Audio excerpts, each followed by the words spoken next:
할렐루야. 오늘도 주님께서 말씀으로 우리에게 큰 은혜 베풀어 주시기를 바랍니다. 오늘 본문의 말씀을 가지고 헌신이라고 하는 주제에 대해서 함께 말씀을 나누겠습니다. 헌신은 말 그대로 몸을 드린다는 뜻입니다. 그래서 오늘 로마서 12장 1절에도 보면 너희 몸을 하나님이 기뻐하시는 거룩한 산 제물로 드리라. 이걸 줄이면 몸을 드려라, 몸을 드려라, 헌신을 가리키고 있습니다.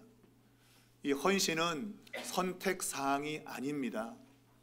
우리가 무슨 헌신 예배 이런 걸 드리지만 그것은 뭐 선택해서 골라서 어느 부서가 드려야 된다, 선택하는 것이 아닙니다. 헌신은 마땅히 이루어져야 될 그러한 내용이지요. 왜냐하면 고린도후서 5장을 보면 우리가 믿고 있는 우리의 믿음의 주 예수 그리스도가 죽었다가 다시 살아난 이 부활, 주님이 죽었다가 살아난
죄와 그리고 마귀의 종으로 살았던 우리가 이제는 거기에서 벗어나서 하나님의 자녀로, 또한 그리스도의 종으로 하나님을 섬기는 그러한 구원의 삶을 살아가게 되었다고 하는 것입니다. 그러므로 이제 우리의 모든 삶은 오직 주님을 위한 삶이 돼야 마땅한 것이죠.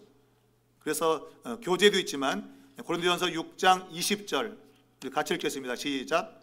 값으로 산 것이 되었으니 그런즉 너희 몸으로 하나님께 영광을 돌리라. 아멘. 값으로 산 것이 되었으니 너희 몸으로 하나님께 영광을 돌리라. 이것이 우리의 이제 삶이 되었다라고 보는 것입니다. 자, 헌신의 생활은 그 어떤 생활보다도 보람되고 자랑스러운 생활이다.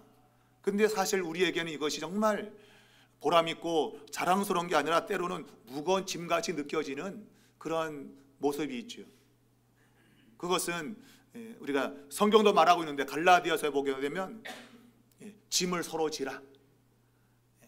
주님께서 우리에게 주시는 모든 짐을 서로 지게 되면 모두가 온전한 헌신을 할 수 있는데, 그게 아니고 어떤 소수의 사람에게만 그 짐을 지우기 때문에 이 헌신이라는 게 너무 힘든 거예요. 그냥 왜 나한테만 짐을 줘, 이걸 왜 나한테만, 너는 뭐해, 이거죠.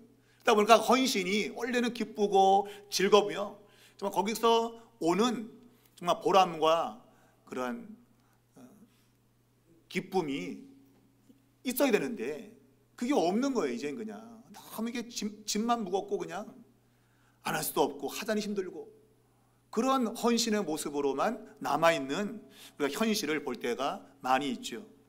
물론 여러분은 안 그렇죠, 그죠? 여러분은 나한테 더 지어줘요. 뭐 몇 개 더 얹을 수 있어요. 뭐 그럴 수 있는 그런 내공을 가지고 있는 분도 있지만 그러나 많은 분들은 그렇게 하기 어려워요. 그래서 그 짐을 나눠진다는 얘기는 모두가 함께 헌신하면 그만큼 주의 일이 기쁘고 즐거울 수 있는 것이죠. 우리가 이런 공부하는 이유가 뭐겠어요? 내가 주님께 헌신하지 못하는 삶이라면 이제 헌신해서 모두가 그것을 나눠짐으로 조금 더 교회 생활이 기쁘고 즐겁게 될 수 있도록 그래서 우리가 이러한 공부를 하는 것이죠. 자, 헌신을 통해서 풍성한 인생을 살게 된다라고 오늘 교재에 기록해 놓았습니다. 자, 그렇다면 헌신은 누가 하는 것인가? 헌신은 누가 하는가?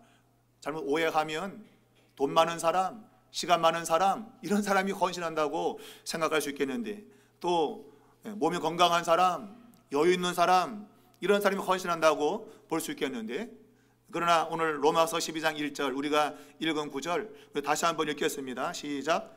그러므로 형제들아 내가 하나님의 모든 자비하심으로 너희를 권하노니 너희 몸을 하나님이 기뻐하시는 거룩한 사한 제물로 드리라.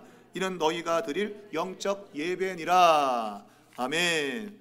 자, 헌신은 형제라고 표현되어진 바울이 형제라고 표현하고 있는 모든 그리스도인들을 지칭하고 있습니다.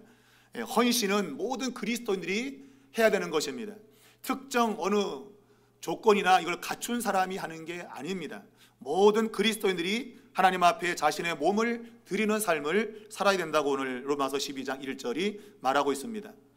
자, 그러므로라고 하는 이 접속사 이것은 앞에 9장부터 11장에 나오는 말하자면 우리의 신앙과 삶, 생활이 우리 일상생활에서 정말 어떻게 균형 맞춰서 표현되는가, 그러니까 신앙과 신학 이것이 어떻게 조화를 이루어서 우리의 삶에 나타나야 되는가 하는 것을 가르치고 있는 그 내용에 이어서 이제 12장에 이제 그 방식을 설명하는 것이죠.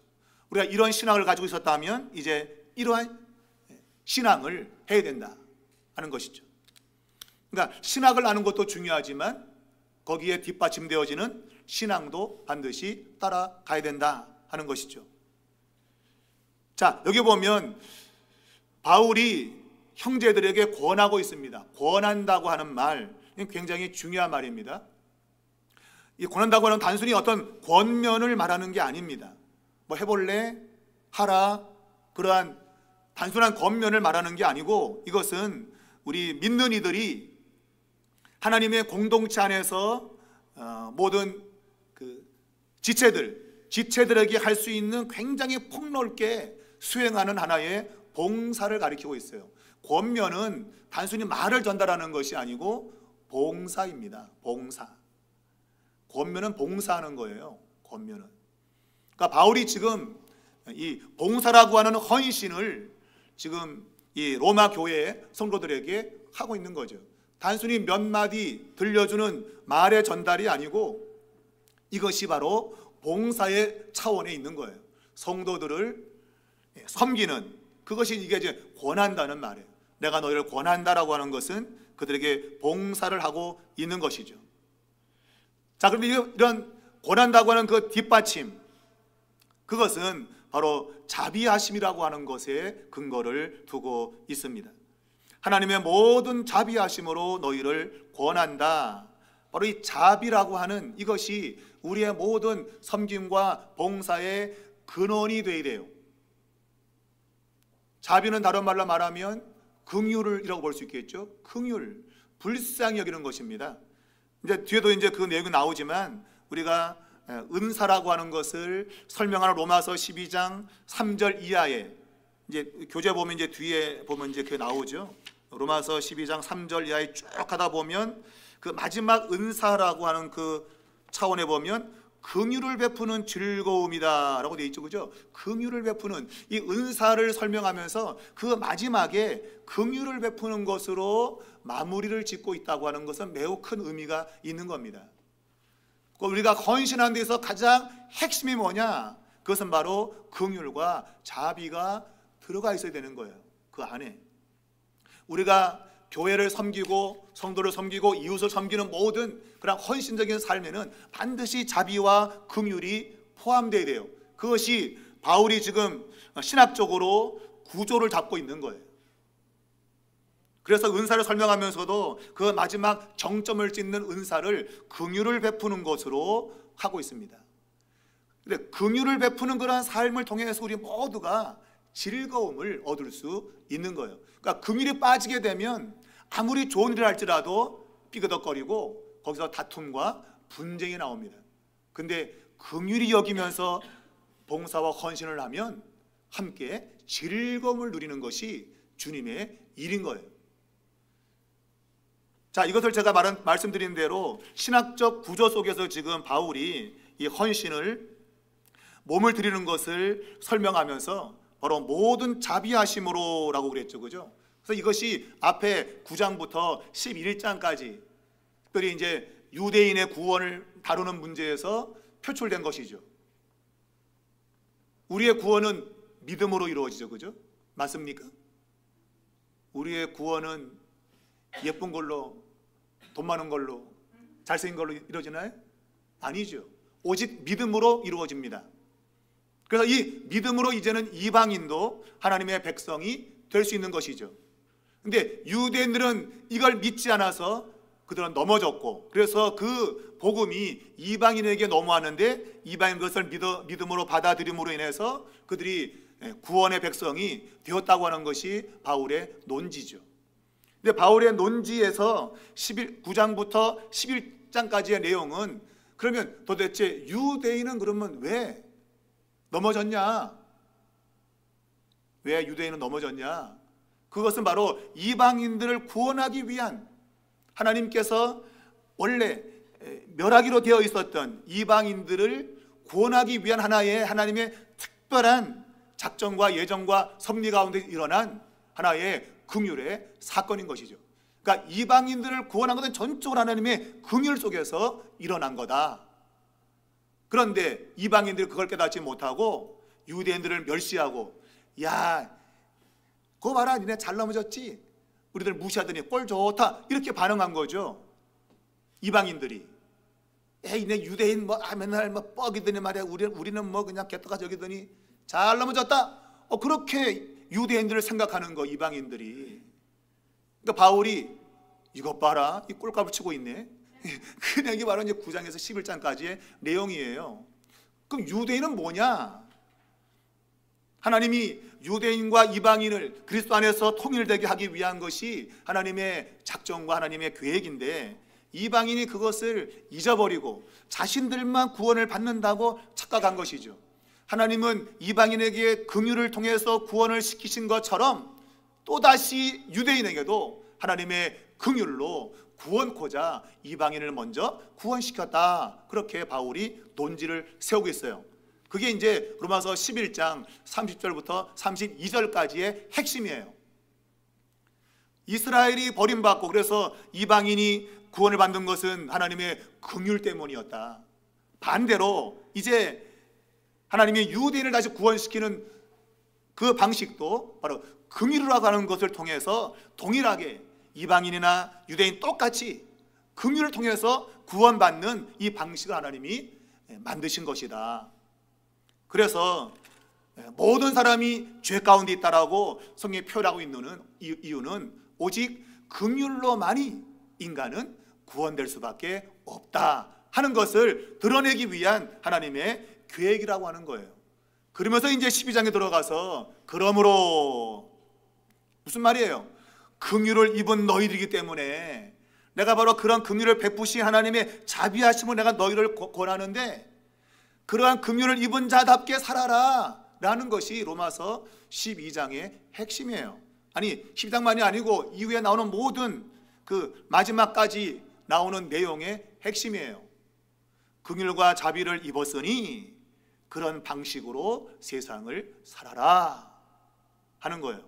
그것이 하나님이 원하시는 헌신이다, 하나님이 기뻐하시는 산 제물이다, 이렇게 말하고 있는 것이죠. 단지 이것은 어떤 제사라고는 용어를 사용하고 있지만, 그러나 이것은 의미는 다른 것이죠. 옛날에는 소나 양을 잡아서 드리는 그런 제사였다면, 지금은 그런 의식적인 걸 통해서 드리는, 바치는 헌신이 아니고, 이제는 우리의 삶이 자비와 긍휼을 드러내는 삶이 될 때에 비로소 그것이 하나님께 바쳐지는 그러한 제사적 의미로서의 헌신이다, 그렇게 말하고 있는 거예요. 그러니까 지금 바울이 말하고 있는 이 헌신이라고 하는 것은 우리의 삶으로 드려지는, 바로 그것이 온전한 헌신이고, 그것이 하나님이 받으시는 예배다라고 하는 것입니다. 하나님의 의식적인 예배를 말하지 않아요. 우리의 삶 전반이 예배이며 하나님께 드리는 헌신이다라고 강조하고 있는 겁니다. 우리는 이것을 정확히 인식해야만이 우리의 삶이 헌신의 삶이 될 수 있어요. 그렇지 않으면 교회 와가지고 일은 싹 빠지게 하는데 밖에 나가서는 그냥 또 개떡같이 살고, 뭐 그런 분리되어진 모습이 나타납니다. 근데 그런 것이 한국 교회에 좀 유독 많아요. 교회와 삶이 분리되어 있는 하나의 의식적인 그런 것이 많아요. 그것은 우리 민족성하고도 많이 관계가 되어 있어요. 우리 남의 보여주는 걸 좋아하잖아, 그죠? 보여주는 거. 그것이 교회에서의 모습이죠. 그래서 밥을 안 먹어서도 일을 쑤셔야 되는 거예요. 보여줘야 돼. 나 뭐가 하고 있다고 하는 걸. 근데 일상 삶에서는 그런 거를 안 하는 거죠. 뭔가 보여주기 좋은 이런 교회 안에서의 그러한 행동, 그것을 드러내는 쪽으로 굉장히 초점이 맞춰져 있고, 또 그것을 또 좋아해요. 좋아한다고. 그런 걸 알아주면 좋아하고, 또 그것을 또 칭찬하면 좋아해요. 근데 실제로 바울이 의도하고 있는 것은 우리의 전 삶의 영역이 하나님 앞에 드려지는 헌신의 삶이 되어야 된다라고 말하고 있는 겁니다. 물론 교회에서의 헌신은 기본인 것이죠. 그거는 공동체 안에서의 그 모습은 기본적인 것이고, 우리의 모든 사회 전반에서 일어나는 모든 삶 자체도 동일한 이러한 자비와 긍휼이 근거가 된 헌신의 삶이 되어야 된다라고 지금 바울이 말하고 있는 겁니다. 자, 이러한 산 제물로 드리는 거 보면 너희가 드린다라는 표현을 하죠. 드린다. 단순히 드리는 게 아니야, 이 말은. 야, 주니까 받아.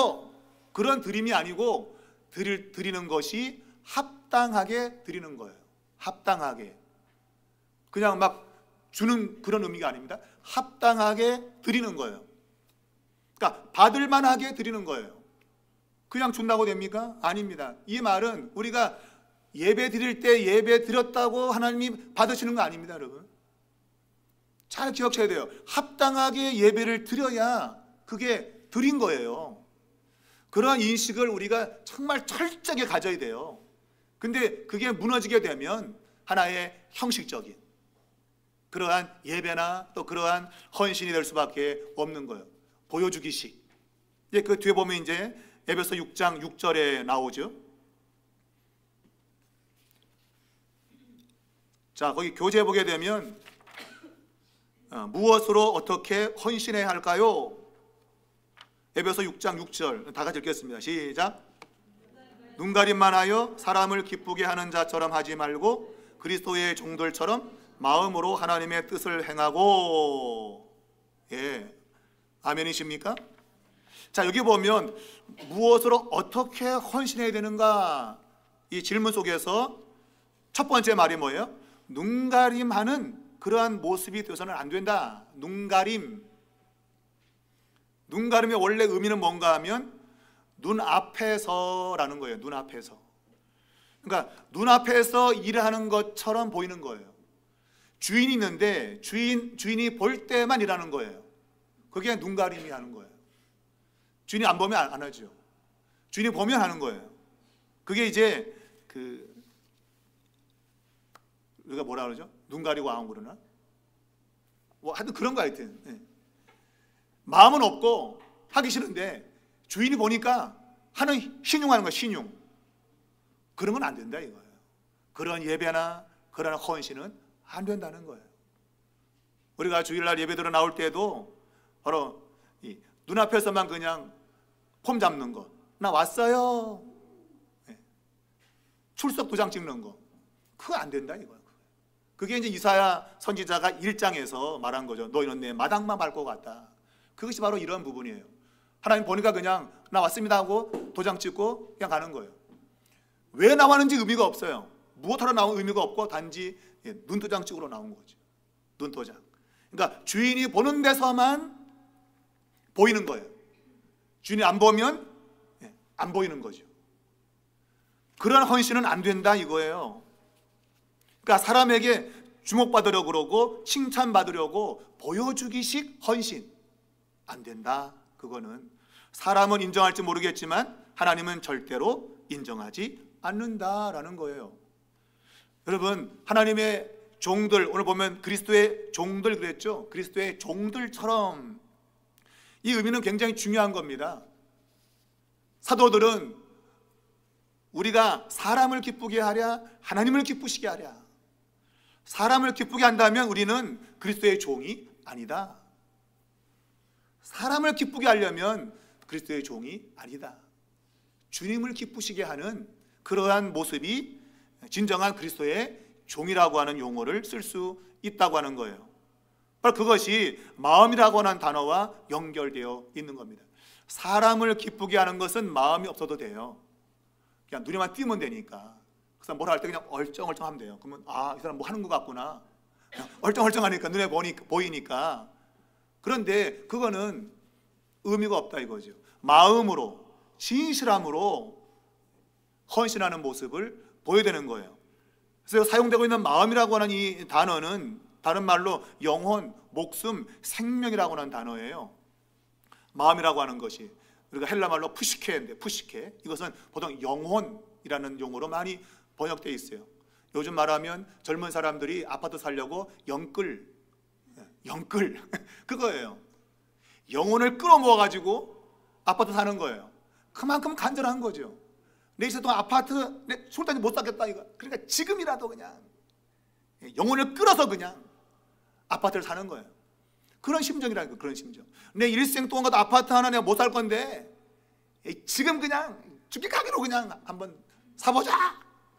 그래서 영혼을 끌어모아서 사는 거야, 아파트를. 그게 영끌이거든요. 오늘 헌신도 마찬가지. 헌신도 영끌이죠, 영끌. 내 모든 걸 다 끌어와 가지고 완전히 올인하는 거죠. 그게 헌신이에요. 그냥 눈에만 얼쩡얼쩡거리고 왔다 갔다 하는데 뭐가? 뭐 하는 것 같으네? 그건 헌신이 아닌 거예요. 그거는. 푸시케, 이 마음으로 번역됐지만 이게 이제 우리말로 의미를 갖기 위해서 이제 마음이라는 건, 사람이 야, 내 마음 알지? 그런 의미죠. 내 마음 알지? 원래는 영혼, 생명이라고 하는 뜻이에요. 생명. 영혼이라는 뜻이 원래 가장 맞아요. 푸시케, 영혼. 그러니까 이것은 모든 걸 총동원하는 그런 의미를 갖고 있는 거예요. 사람이 생명을 잃으면 무엇이 중요하냐? 똑같은 것이죠. 생명만큼 중요한 것이 없어요. 마치 이 마음이라고 하는 것이 바로 그런 의미로 갖는 것이죠. 그러니까 하나님을 섬기는 그런 모든 일들, 하나님의 뜻을 향하는 일들이 영혼을 끌어오는 그런 것이 되지 않으면 그것이 헌신이 될 수 없다. 그렇게 말하고 있는 것입니다. 여기에 비춘다면 우리가 말하는 헌신이라고 하는 것이 어떻게 좀 제대로 적용될까요? 여러분, 영끌로 하고 있어요? 영끌? 아파트는 영끌하면서 주님의 일에는 그냥 신용만 하려고 그러고 폼만 내려고 그러고 그럴 때 있지 않습니까? 자, 두 번째, 에베소서 5장 15절 16절. 자, 같이 읽습니다. 시작.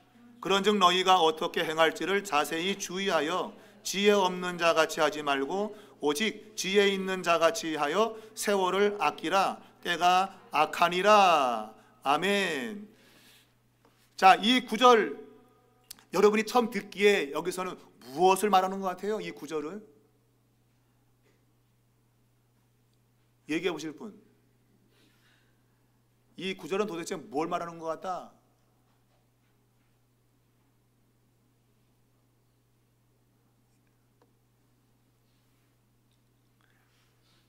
없어요? 해보실 분? 옛날에 봉숭아학 때 뭐 맹구자 맹구. 저요 선생님. 모르면서도 그냥 선생님. 좀 말씀해 보면 없어요? 이 구절을 딱 읽는 순간에 아, 이거는 이런 의미구나. 나의 전두엽을 탁 때리며 스쳐 지나가는. 없습니까? 여기서 강조한 게 뭐예요? 강조. 여기서 우리가 유념해야 될 단어가 뭐가 있겠어요? 이 구절에서.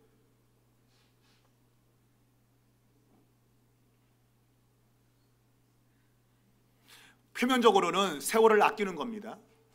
세월을 아껴라. 이제 이 말하기 위해서 앞에 이제 쭉 설명을 붙였어요. 세월을 아껴라.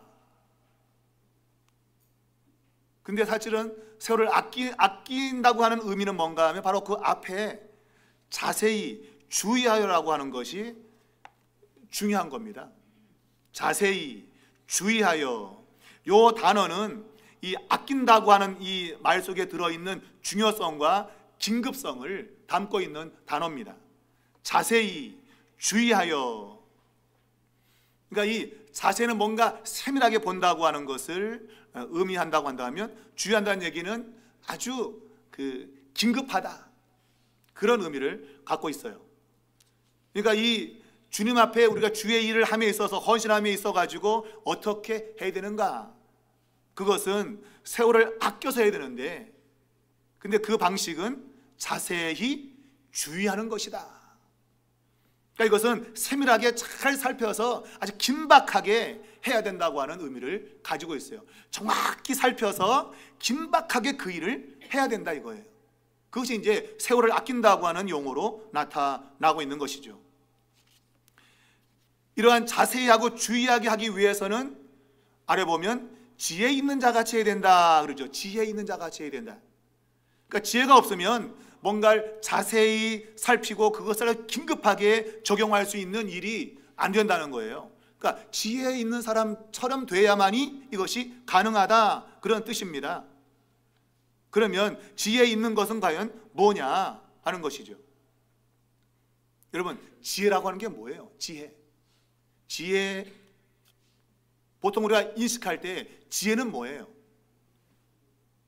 지혜와 지식은 뭐가 달라요? 지식은 뭐예요? 지식은 그냥 아는 거죠, 그죠? 지혜는 뭐예요? 지혜는 그 지식을 적용하는 것이죠. 지식은 단순히 하나의 그러한 어떤 의미를 아는 것이고, 아는 걸로 그치는 게 아니라 그거를 내 삶에서 적용하는 것이죠. 그것을 어떻게 써먹는 것, 그게 지혜인 것이죠. 지혜가 없으면 단순히 지식은 아무 소용이 없어요. 그냥 아는 걸로 끝나는 거예요. 근데 그것을 적용하는 거, 그게 지혜죠. 돈 버는 지식이 있는 거예요? 아니요. 돈 버는 지혜가 있는 거죠. 뭔가 방식을 알아도 그것을 적용하는 그 적용 기술이 사람마다 다 다른 거예요. 그럼 어떻게 적용을 해야만이 돈을 벌 수 있는가? 그게 지혜죠. 그러니까 이거 지혜 있는 자 같다는 얘기는 일단 지식이 있어야 돼요. 지식이 없으면 깡통이면 어떻게 돼요? 때리면 깡깡깡 소리가 안 나죠. 깡통이면 아무것도 안 나오는 거예요. 지식이 있어야 돼요. 그 지식을 어떻게 적용할 것이냐 하는 것은 또 다른 문제인 거예요. 그래서 이 지식과 지혜가 실제로 같이 가야 되는 겁니다.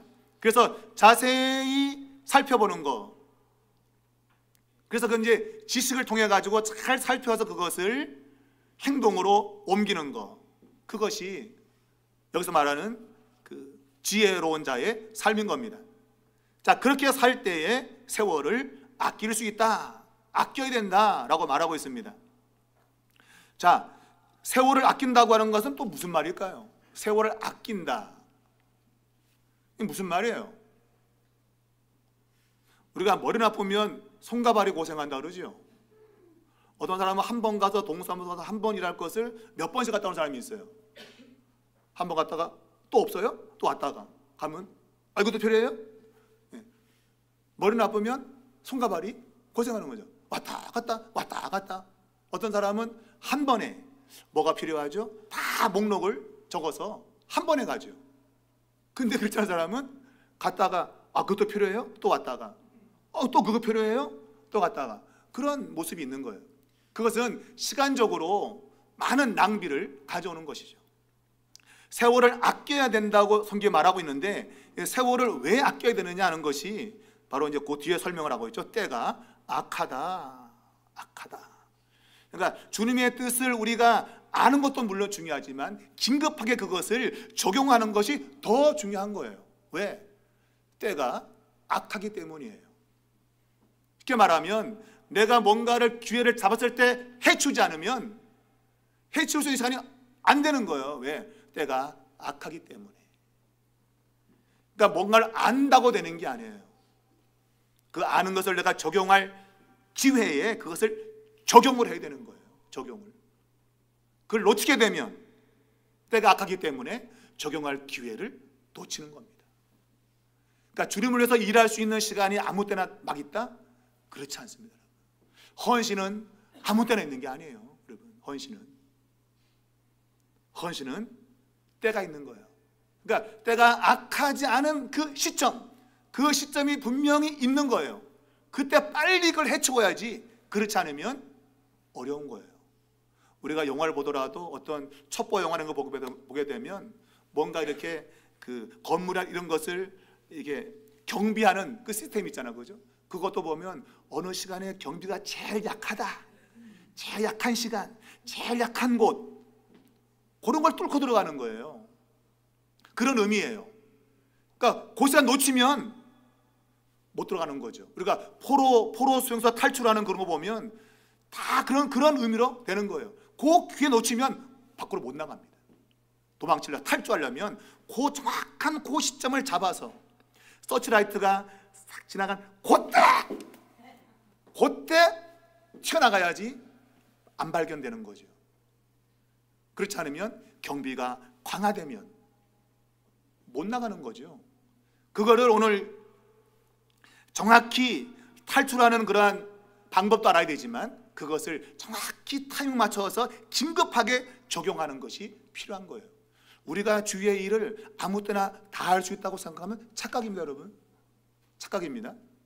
뭔가 주위에 할 수 있던 기회가 올 때 그것을 내가 마치 낚시에 이 고기가 와서 입질할 때 탁 낚아채야지 지나가면 못 낚아채는 거죠.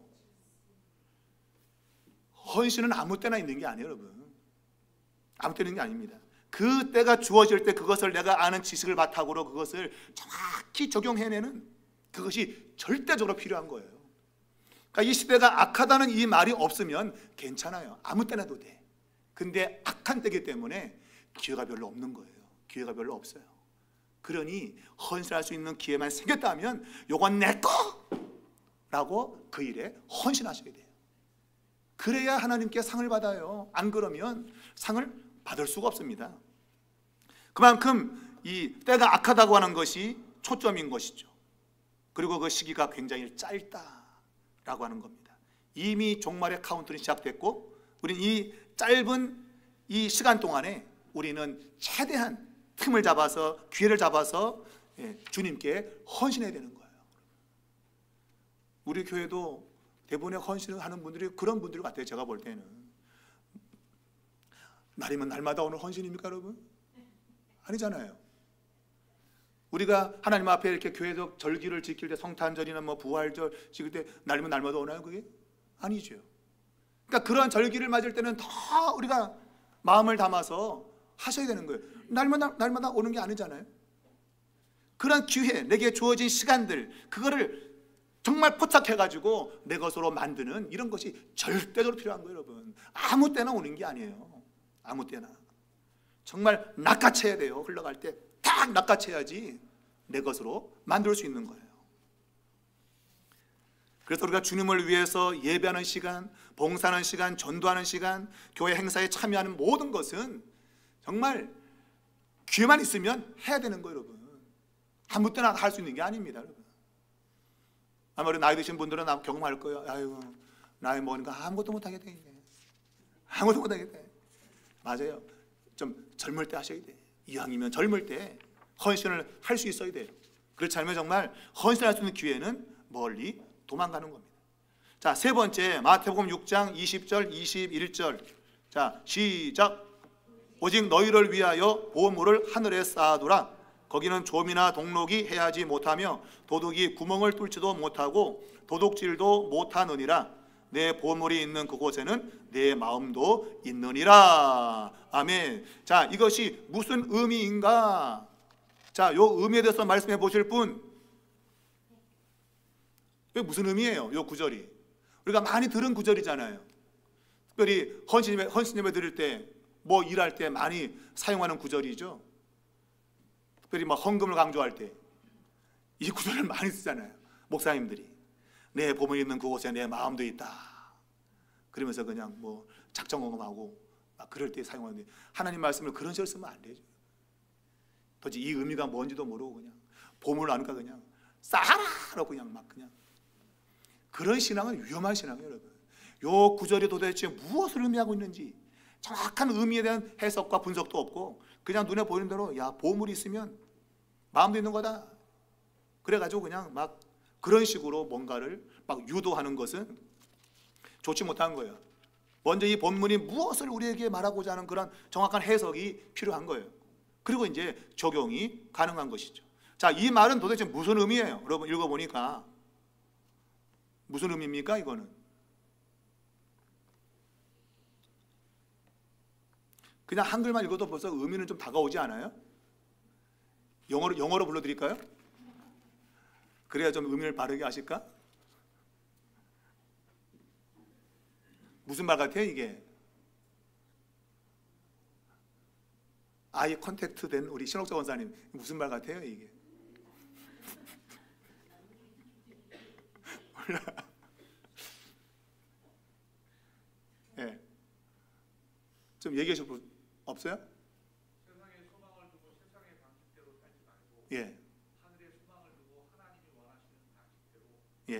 하나님을 위해서 헌신하는 삶을 살아라. 굿. 아, 벌써 다 나왔네, 벌써. 평가 굿. 예. 굿. 자, 이거와 더불어서 마태복음 22장 21절을 함께 연결을 지어 놓고 있습니다. 여기 보면 그런즉 가이사의 것은 가이사에게, 하나님의 것은 하나님께 바치라 하시니. 자, 이것이 무슨 연결이 있을까요?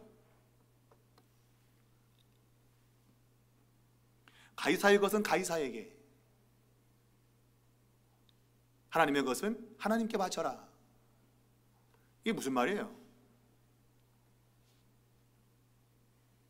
가이사의 것은 가이사에게, 당연한 것이죠. 누구의 소유냐 하는 것이죠. 누구의 소유를 누구에게 주느냐라는 그런 의미잖아요. 그러니까 당시에 그 사람들이 쓰는 동전에는 가이사르라고 하는 황제의 형상이 그려져 있죠. 그 예수님께서 야, 동전에 누가 그려져 있냐? 가이사 그렸습니다. 그러면 가이사의 것은 가이사에게, 하나님의 것은 하나님께 바쳐라. 그렇게 예수님이 말씀했거든요. 그럼 그 의미가 뭐예요? 가이사의 것은 가이사에게. 이게 대비죠, 대비. 그죠?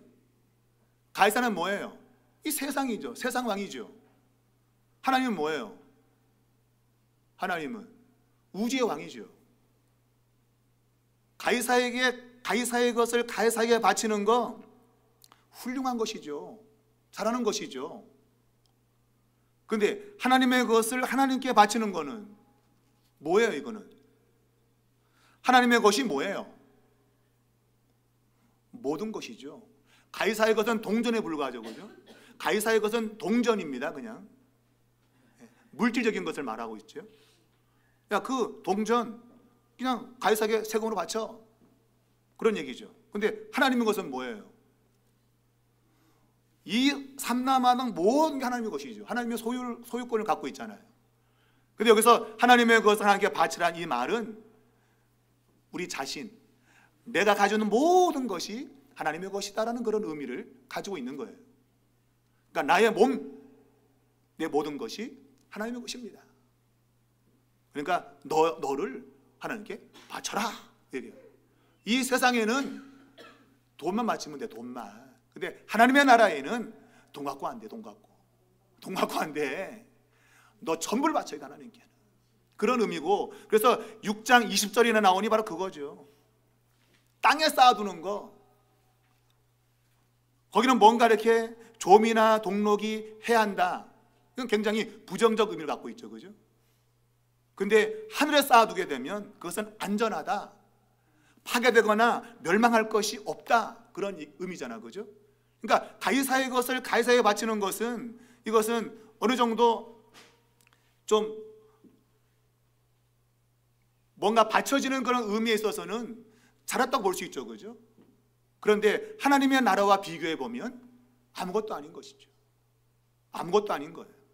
하나님께 내 삶을 바치는 건 힘이 들지만, 그러나 그것은 가이사에게 가이사를 바친 것 이상으로 완벽한 헌신을 의미하고 있는 거예요. 우리는 뭔가 좀 재물을 드리고 그런 것 가지고 뭔가 자랑스러워해요.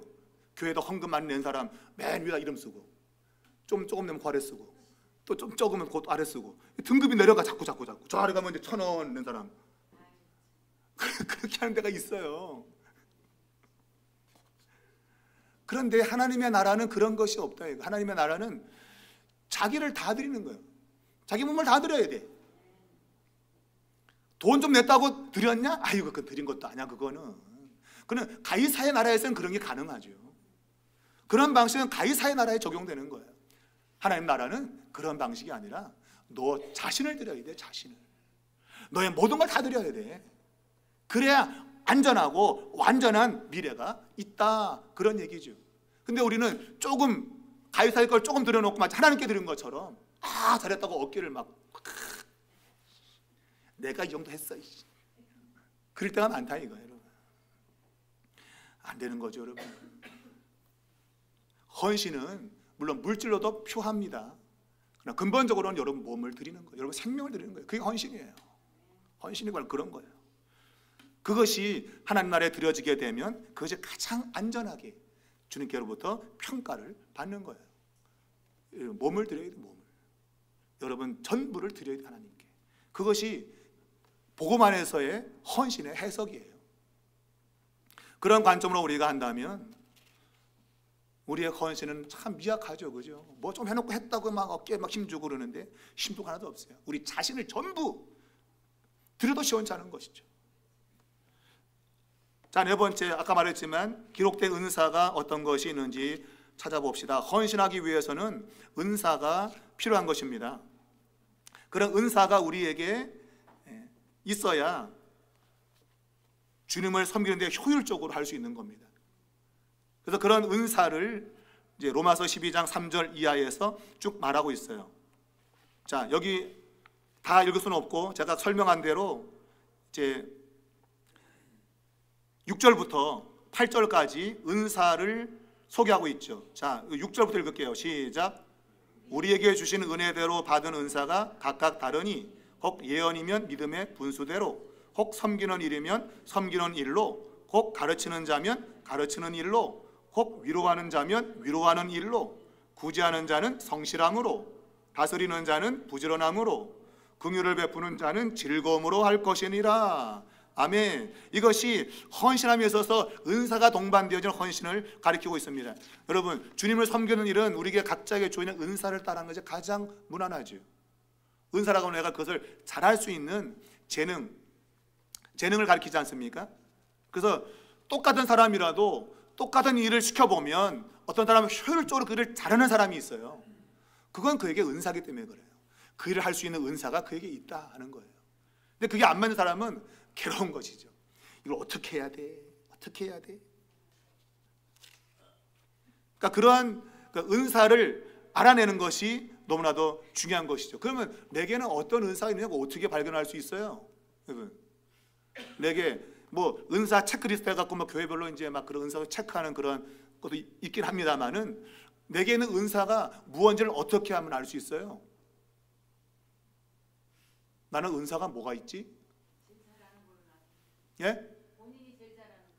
그러니까 제일 잘하는 게 뭔지 어떻게 하냐?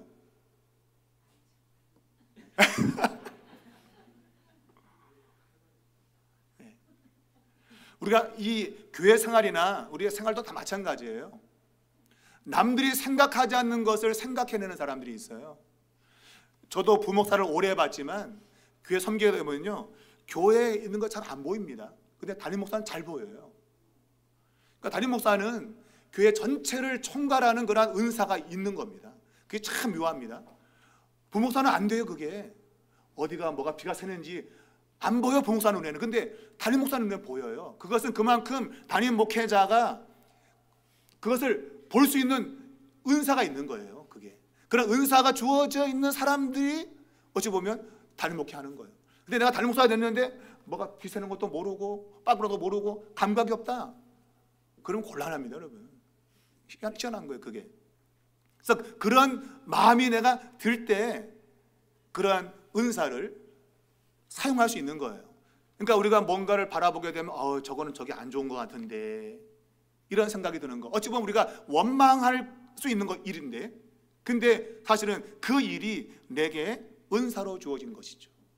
은사로.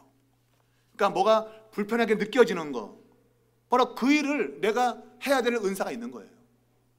근데 우리는 그것을 그렇게 생각하지 않고 그냥 불평, 지적, 왜 그렇게 못해? 지가 하면 되지. 자기가 하면 되는 거예요. 자기가 하면 잘할 수 있는 거예요. 그게 그 사람 눈에만 보이는 거예요. 그게 딴 사람은 안 보여요. 그 사람 눈에만 유독 보여. 그럼 그 사람의 그게 은사인 거예요. 그거를 캐치해내고 또 그것을 수리하고 그것을 조정할 수 있는 은사가 그에게 있는 겁니다. 딴 사람은 그런 감이 없거든요. 그 있든지 말든지 그냥 그래요. 근데 유독 그런 것이 마음에 걸린 사람이 있어요. 아우, 저건 저러면 안 되는데. 그럼 그 사람이 그걸 해야 돼요. 그렇다 해가지고 그것을 막 하느냐? 또 그렇지 않죠. 모든 것 질서 있게 돼요. 질서. 내가 가지고 다 할 수 있는 게 아니에요. 아무리 좋은 것도 여러분 질서가 있어야 돼요. 그게 은사의 기본이에요. 근데 사람들은 질서를 무시하고 막 지멋대로 하려고 하는 사람이죠. 이거 내가 잘해. 그러면 공동체는 깨지는 겁니다, 여러분. 내가 잘해갖고 막 그냥 무대뽀로 하는 거, 그건 깨집니다. 공동체 깨지는 거예요. 잘하는 것이 있다 할지라도 그 질서가 있지 않으면 아무런 유익이 없습니다. 그래서 은사는 질서 있게 모든 걸 행할 때 그 효력을 발생하는 것이죠. 자, 여기 보면 이제 6절부터 8절까지 은사에 대한 이야기를 하면서 제일 먼저 뭘 소개했어요? 예언이면. 자, 은혜도로 받은 은사가 다 다르다. 그래서 첫 번째 은사로 예언의 은사를 주었습니다. 근데 예언의 은사를 믿음의 분수대로라고 했어요. 믿음의 분수대로. 그러니까 이 예언을 왜 믿음과 연결시켰는가 하는 것이죠. 예언은 우리가 뭐 미래를 막 점치는 점쟁이 같은 그런 예언을 말하지 않습니다. 성경은 하나님의 말씀을 예언이라 그래요. 하나님의 말씀을. 성경의 모든 하나님 말씀은 예언의 말씀입니다. 그것이 미래이든 과거든 현재든 간에 모든 말씀은 예언의 말씀이에요. 그러니까 이 말씀을 믿음과 연결을 시키고 있어요. 이것은 복음을 믿음으로 받아들이는 이러한 그 바울의 중요한 교리의 그 방식을 갖고 있는 겁니다. 로마서는 믿음으로 의로워진다고 하는 그런 교리적인 그런 핵심을 갖고 있잖아요. 그죠? 믿음으로 의로워진다. 근데 이것은 오랜 율법과의 갈등 속에서 지금 공동체 내에서 계속 문제가 됐거든요. 유대인들은 예수 믿지만 여전히 율법을 지켜야 된다고 하는 그런 불교 사람들이 있었고, 그리고 믿음보다도 행위를 강조하는 마치 야고보파, 행위가 중요하다 이런 사람도 있었고, 그러니까 막 전혀 이 복음에 대한 정립이 안 되는 그런 부분들이 실제로 이 바울 당시에도 있었던 것이 사실이에요. 그러니까 그러한 율법과 복음의 대조, 그것을 제일 먼저 말하고 있는 거예요. 그러니까 예언이면 믿음의 분수대로 이것은 율법과의 그런 관계 속에서 이제는 믿음으로 선포되는 그 말씀, 이것이 가장 큰 은사인 겁니다. 믿음으로 선포되어지는 말씀이 가장 큰 은사예요. 그러니까 교회는 가장 큰 봉사가 뭐냐면 말씀의 봉사예요. 말씀의 봉사가 가장 큰 봉사예요. 이게 잘못되면 그 외에 아무리 많은 은사를 통해 가지고 뭘 한다 할지라도 잘못되는 거죠. 믿음으로 선포되어진 말씀이 없다면 안 되는 거예요. 그건 이제 결국 이단으로 가는 거예요. 이단으로. 그러니까 바른 말씀의 정립, 그것이 은사 가운데 제일 먼저 나와 있는 겁니다. 교회 생활 내에서 이러한 예언으로 표현되고 있는 말씀, 이것이 믿음으로 그대로 정립이 되어서 선포되는 이러한 말씀이 굉장히 중요한 거예요. 그리고 말한 대로 이제 그 뒤에는 긍휼을 베푸는 이러한 은사가 소개되어 있는 것이죠. 이것은 공동체 내에서 가장 정점을 찍는 겁니다. 그 근거를 갖는다면 예언의 믿음이죠. 그리고 그 마지막 최후의 정점을 찍는다면 그것이 긍휼을 가지는 거예요. 긍휼. 이것이 공동체 내에서 나타나는 하나님에 대한 헌신의 모습들이다, 이렇게 지금 바울이 보고 있는 겁니다. 거기 있는 설명들은 그냥 읽어보면 다 우리가 알 수 있는 것입니다. 자, 우리가 이 로마서 12장 3절 이하 8절까지는 우리가 가장 중요한 것이 바로 분별력이에요. 분별력. 아까 말했지만 세월을 아끼는 데 있어서도 이 분별력이 필요하고, 그리고 이 12장 1절에서도 말했잖아요. 그죠? 12장 1절에서 말하면서 이제 2절 가면 거룩한 뜻이 무엇인지 분별하여. 분별력이 없으면 안 됩니다. 분별력이 없으면. 그래서 우리는 이 헌신에 있어 가지고 굉장히 분별력이 요구되고 있는 거예요. 분별되지 않으면 어떤 헌신도 올바르게 할 수 없어요. 도리어 그것은 더 나쁜 결과를 가져옵니다. 뭔가 분별을 해서 옳은 헌신이 돼야지, 분별 없이 그냥 마구잡이 헌신은 굉장히 위험한 거예요. 그것이 공동체를 깨트리고 분열시키는 결과를 가져오는 것이죠.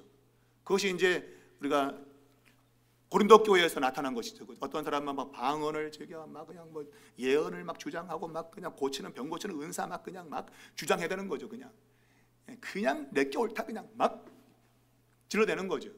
그러니까 교회가 무질서한 거예요. 무질서. 위험한 거예요. 위험한 거죠.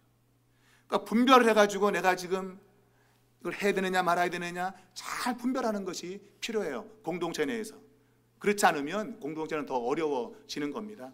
그래서 우리 교회가 모두가 헌신을 하되 이러한 정확한 분별력이 있어야 돼요. 이 분별력이 없는 것만큼 골치 아픈 것이 없어요. 분별력이 없는 것. 근데 참 이 시대는 분별력이 점점 사라지는 시대다. 지식은 많아지는데 그 지식을 통해서 뭔가를 분별하는 분별력이 사라지고 있는 시대다. 저는 그렇게 봅니다. 분별을 못해요. 내가 아는 지식 가지고 도리어 자랑하려고 그러고 그 지식이 주는 유익을 까먹어버려요. 도리어 잘못 사용해가지고 까먹어버리는 거예요. 그런 일이 앞으로는 점점 더 많아질 겁니다. 우리에게 필요한 것은 헌신도 필요하지만 중요한 것은 분별입니다. 내가 아는 것을 어떻게 잘 적용할 것인가의 분별력. 그것이 오늘 우리에게는 요구되고 있다. 우리 교회가 성장하기 위해서는 이 분별 있는 사람들이 있어야 돼요. 교회를 분별할 수 있어야 되고 시대를 분별할 수 있어야 되고 우리의 위치와 우리의 사명을 분별할 수 있는 그런 사람들이 많아져야 이 교회는 앞으로 전진할 수 있다. 여러분 이것도 꼭 기억할 수 있기를 바랍니다. 오늘 하나님께서 이 헌신이라는 이 주제를 가지고 우리에게 주신 것은 앞으로 우리 교회가 모두 다 힘을 합해서 하나님의 나라를 세워나간다고 하는 그러한 차원에서 주신 말씀을 믿고요. 또 그런 일이 반드시 있게 될 줄로 믿습니다. 우리 교회는 앞으로 전진할 수 있습니다. 여러분 힘만 모으면 됩니다. 각자의 주어진 은사를 통해서 헌신하면 얼마든지 교회는 그 힘과 역량을 드러낼 수 있다. 여러분 믿으시고 그걸 위해서 총력을 다하는 우리 모두가 되기를 주의 이름으로 축원합니다.